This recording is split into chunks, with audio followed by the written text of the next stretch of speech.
bitch.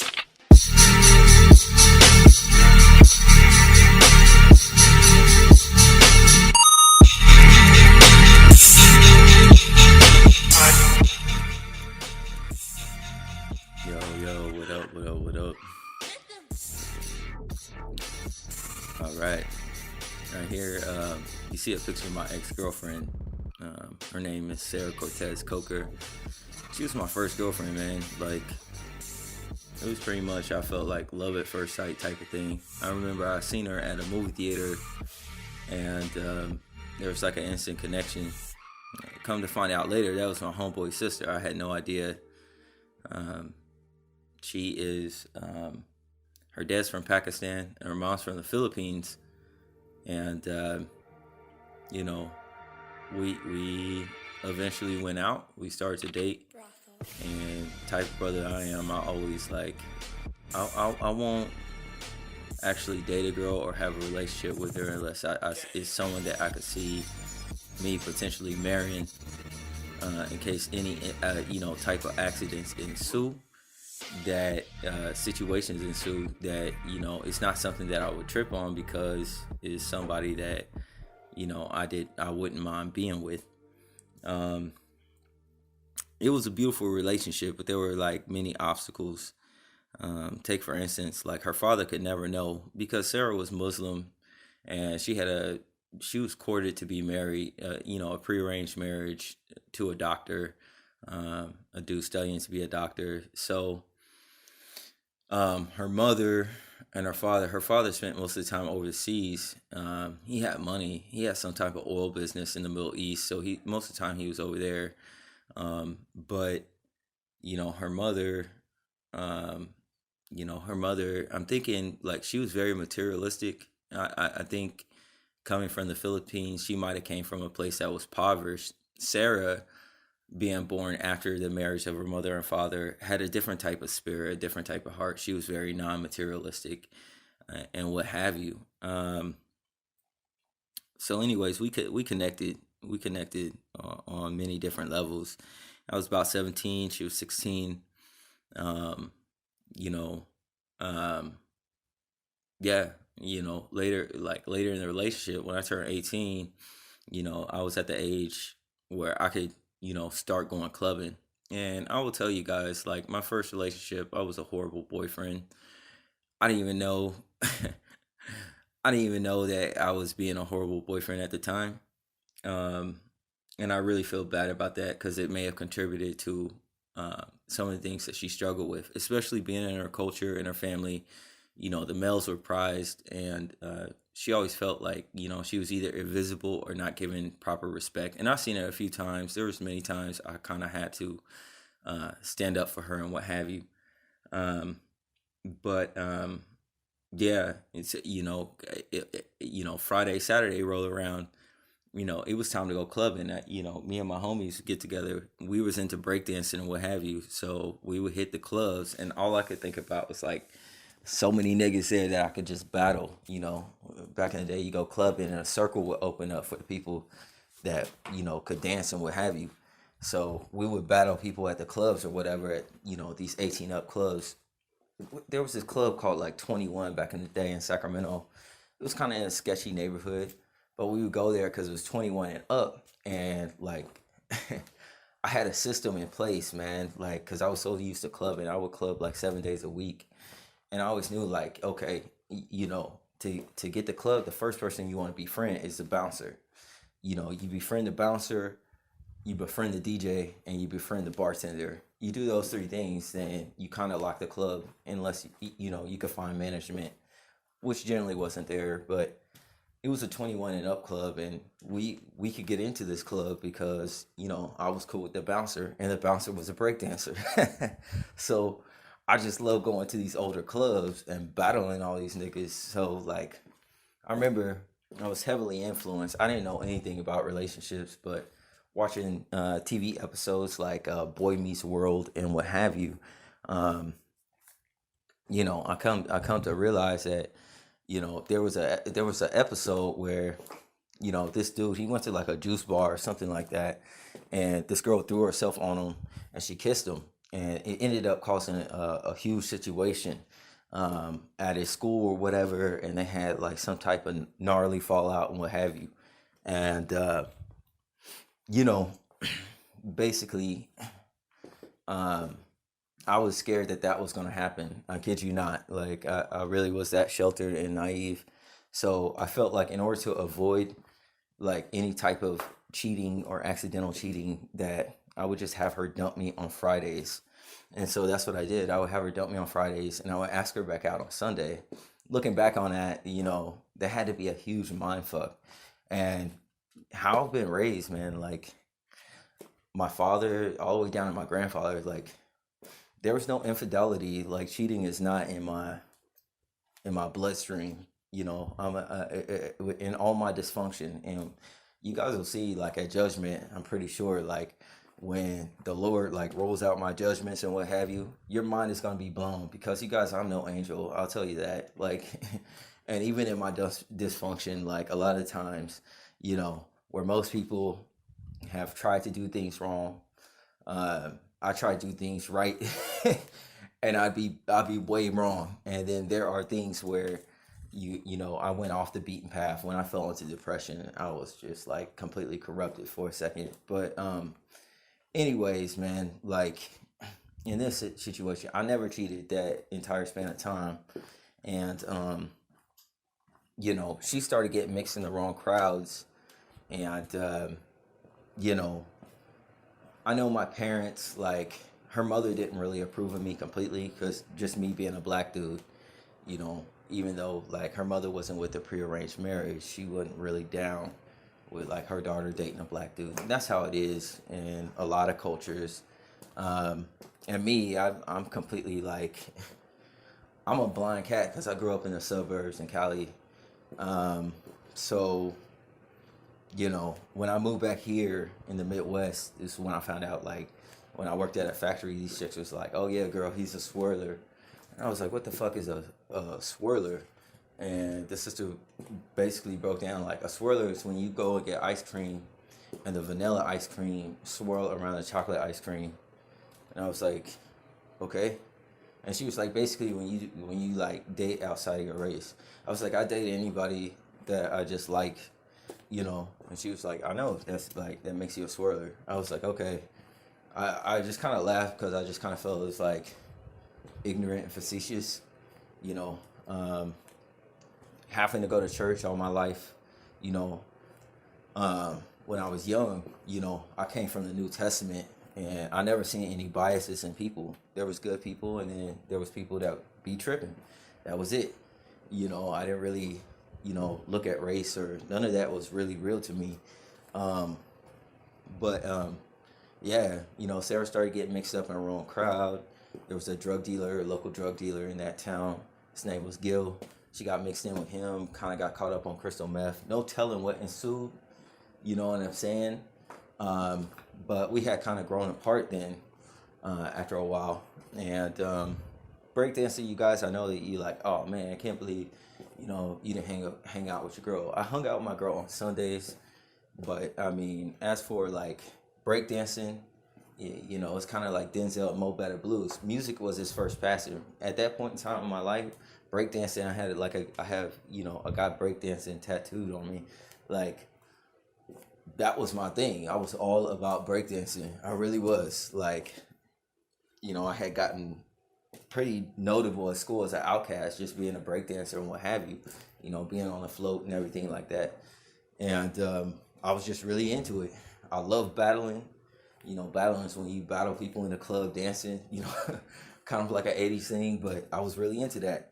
And my homies breakdance too. So, that's what we would do, you know what I'm saying? And, Sarah, at that time that I turned 18, of course, she was younger than me. She was 17, so she couldn't go. I would have took her, but, like, she just couldn't go. But, as I said, and of course, like, her mom one time, she didn't start approving me until she came to my house one time, I guess, to pick up Sarah. And she realized that I lived in a gated community, and how she judged me was wrong. Our house was, like, on a different level. And it's just kind of like, she was very materialistic. She was into that. And from that point in time, my parents didn't really approve. Like, they liked Sarah, but they felt it was a bad situation, a bad match, because like just how the mother was. And my parents are very not materialistic. I didn't even know that I was like really, really blessed. My parents told me, but I didn't know I was really blessed until later. Like when I went to college, I didn't even know what a sweatshop was till I got to college, or even what the Illuminati was. That's when I started, people put me on game in terms of like, yo, there's corruption in this earth. I never knew about those things. So, I didn't go to college, you guys, until I was about 23, 24. You know what I'm saying? So I'm a late blossomer on the truth and what have you. But, I've been in it over 10 years, very diligent. But anyways, man, like during the span of time that, me and Sarah had broken up, I had lost, a lot of family members. So I went through kind of my dark days and really dark depression and what have you. You know, I didn't run into Sarah again until 2012, and she was completely different. She had moved to SoCal, and you know, she it's like she was hanging on to something that was secret that she couldn't tell me that she wanted to, but she couldn't tell me. And me, I was reminiscing on old times and trying to get close to her, because she was there. I was there for her. I was friends, like I said, with her brother, and so I was trying to go to or I was actually at her younger brother's reception as he just got married. So I don't know, we ended up hooking up. She like kind of relaxed a bit, but she had become completely narcissistic, kind of in the sense that when I hugged her, she was she was worried about, she had grew her hair really long, like down past her butt or whatever, and she was like concerned about her hair. And I just kept thinking to myself, like, wow, this is totally not the person I remembered. So I mean, she tend to relax later or whatever, but like she was different. You know what I'm saying? And I remember during our separation, I had heard about she had gotten married for a short stint, probably about 2 or 3 years, to this dude named Simon. But they ended up getting a divorce because like he beat the brakes off of her. And I asked her what happened, and she was like, well, Simon, all I was trying to do was get him to advance in life, to climb the ladder. And, at that time, I didn't think nothing of it. I just thought like maybe she was talking about a corporate ladder or whatever. And I had a lot of supernatural things and gang stalking, like, because my gang stalking has been very spiritual. I've had the other things that other people talk about, but when you start going through all the levels and ranks, you guys, you will pass the physical things like group theater and what have you, and you'll start having higher levels of spiritual things happen, which are a lot more intense. Let me just put it that way. But basically, due to this thing, I started to look back at the pictures because so much paranormal phenomena was going on. I started learning about, different creatures on the earth, different spirits, different people getting possessed. And when I started looking back at the pictures, there's this picture where Sarah is walking before I arrived on the scene, and she's looking over her shoulder, and her eyes are glowing green like a lantern. Her eyes were like a flame of fire, almost like when you see the comic of this superhero character called Spawn. Sometimes his eyes would glow green as if it was a fire. And and she posted on her Facebook later on, and people were like, good job, girl, just keep at it, this, that, and the other. I'm like, what are they talking about in terms of that? So when I had gotten there, we ended up hooking up, man, like, and there was a lot of lies of spread about me during that term there. That was very weird that I found out about. But ultimately, what I want to say, what I'm bringing to you guys, there's a lot more intricacies to this, but I don't want to lose track of the story. Sarah, you guys, like, I started to realize when she was talking about Simon climbing the ladder, if you look at one of those pictures, and I don't know where it's at, it's a picture where it's like a staircase on one end, and then there's a ladder on the other end. I think they call it Jacob's ladder, and it's on a checkerboard floor, and it has all these symbols and shit on it, and two columns. Like I think it's like it might be like the ladder of enlightenment or something. That's what she was talking about. So the secret that Sarah wanted to tell me but couldn't, of how we could never be, was that she was a part of the oath and I wasn't. So she was into the crafts and witchcraft and what have you. And ultimately, the next photo she posted, she used to always post many, many, many pictures of herself, but she stopped doing that. I just wonder what was different. And her banner on her page was like walking down a narrow road that was very gothic, and it had these dead trees and what have you. And she had that up for a banner for a long time. It's like it wasn't up for Halloween or nothing. I'm like, I just asked her, like, yo, why do you have this thing? Why do you have this picture that's so gloomy up there? And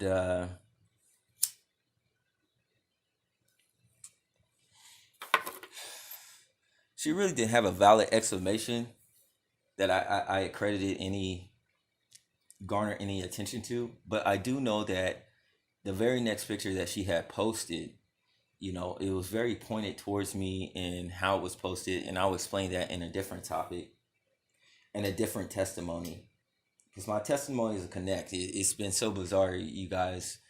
But the next picture she had posted is the picture you see where she's holding a child. Okay, so look at how Sarah looked at before, and look at how Sarah looks like, her last recent picture where she's holding a child. As you can see, her face, her entire face is different. Her eyes, nose, mouth, her head is a different like size, and it's just, she's different. So that is a clone robotoid. And what it means is that she must have climbed that ladder and she's taken a contract on top of that oath. And I think that she may have possibly sold her soul. When I was asking her brothers, back when I had contact with them, and my homies, like, yo, hey man, like, what happened to her? Did she get facial surgery or something like that? Everybody avoided the question and acted like they didn't know what I was talking about. And I just kind of feel like, if I can clearly tell that she looks completely different but you can't, then you guys must have taken an oath or something too.